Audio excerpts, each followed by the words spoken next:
આવતા 25 વર્ષમાં તમે ગાંધીનગરના અર્બન લેન્ડસ્કેપમાં કેવા પરિવર્તનો જોઈ રહ્યા છો? I am a resident of Ahmedabad and I'll stay in Adani Shantigram, poised rightly between Gandhinagar and Ahmedabad. એક ટાઈમ હતો જ્યારે કહેતા હતા ગાંધીનગર જોઈએ છે. આજે you identify areas of Gandhinagar like Sargasan જઈ રહ્યા છીએ, રાયસન જઈ રહ્યા છીએ.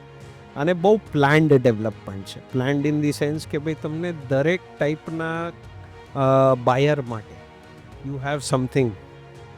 અને હું ડેવલપર્સ બેઠા છે, કદાચ કોઈને એવું લાગશે they may negotiate with us for the prices and that is their right, but એ કોમ્પ્રોમાઇઝ નથી કરી રહ્યા ક્યાંક બી ક્વોલિટી.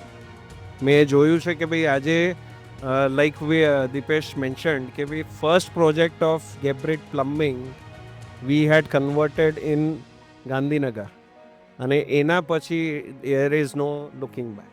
તો એટલે એ ટાઈપનું એક વિઝન છે. બધા આ જે છે this is 25 years of Gandhinagar I would say.